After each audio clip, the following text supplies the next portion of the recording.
IAS institute నిర్వహిస్తున్న all India scholarship exam pass అవ్వండి. 2 years ఫీజులో 50% మాత్రమే పే చేయండి. మీరు చికెన్ తింటున్నారా? అయితే కాస్త జాగ్రత్తగా ఉండండి.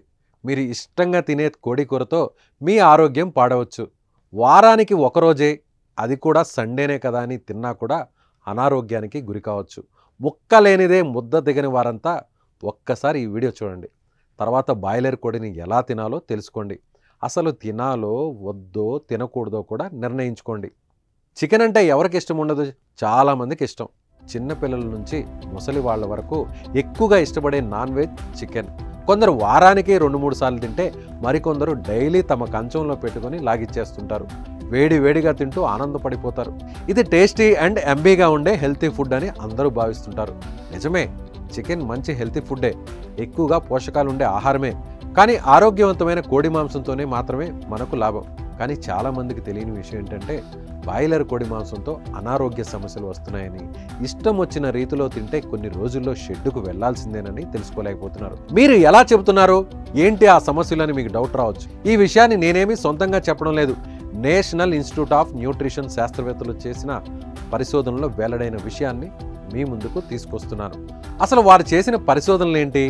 వాటిలో తేలేదేంటి? కేరళను సౌత్ జోన్గా, తెలంగాణను సెంట్రల్ జోన్గా విభజించి ఆయా రాష్ట్రాల్లోని 47 పౌల్ట్రీ ఫామ్స్లో 131 శాంపుల్ను సేకరించారు.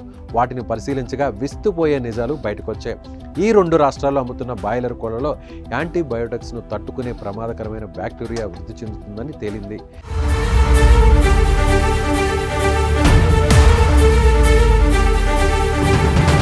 ఈ కోళ్ల రెట్టలో విరోచనాలకు కారణమయ్యే ఈకోలి, చర్మ వ్యాధులకు కారణమయ్యే స్టెఫిలోకాకస్ అరియస్తో పాటుగా సుడోమోనాస్ ఎరుగినోసా, బ్యాక్టీరియోడ్స్ ఫ్రాజిల్స్ వంటి హానికరమైన బ్యాక్టీరియా ఆనవాళ్లను సైంటిస్టులు గుర్తించారు.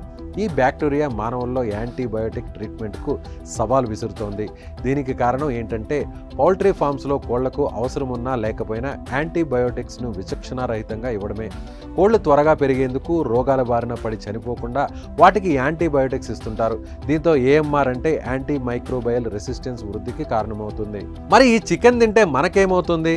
ఇలాంటి చికెన్ను మనం తీసుకుంటే ఏఎంఆర్ జన్యు మనుషుల్లోనూ వృద్ధి చెందే ప్రమాదం ఉంది.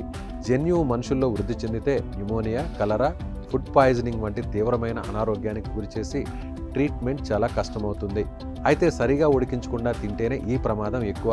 అధిక ఉష్ణోగ్రతలో ఉడికించడం ద్వారా వీటిలో 95% బ్యాక్టీరియా నాశనం అవ్వడం మాత్రం కాస్త ఊరటనిచ్చే విషయం.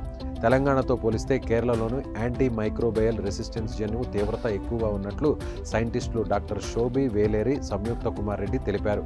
ప్రజారోగ్యానికి హాని కలిగించే యాంటీ మైక్రోబయల్ రెసిస్టెన్స్ను పర్యావరణ వ్యవస్థలో వ్యాప్తి చెందకుండా ప్రభుత్వం తక్షణమే అరికట్టాల్సి ఉందన్నారు. బాయిలర్ కోడి కంటే నాటుకోడి ఆరోగ్యానికి తగిన పోషకాలను అందిస్తుందని నిపుణులు చెబుతున్నమాట. కానీ ప్రస్తుతం ప్రజలంతా బ్రాయిలర్ కోడిని తినేందుకు ఆసక్తి చూపుతున్నారు. అయితే శాస్త్రవేత్తలు చెబుతున్నట్టు ప్రభుత్వం వీటిపై చర్యలు తప్పక తీసుకోవాలి. కోళ్ల పెరుగుదల, అనారోగ్యాలకు గురి కాకుండా ఉండడం కోసం వాడుతున్న ఇంజెక్షన్లపై దృష్టి సారించాలి. అప్పుడు ఈ సమస్యకు పరిష్కారం దొరుకుతుంది. లేకపోతే బాయిలర్ కోడితో అనారోగ్య సమస్యలకు గురి కావాల్సిందే. చికెన్ ప్రియులకు ఇది ఇబ్బందికరమైన వార్తనే, కానీ తినేటప్పుడు కాస్త ఆలోచించండి.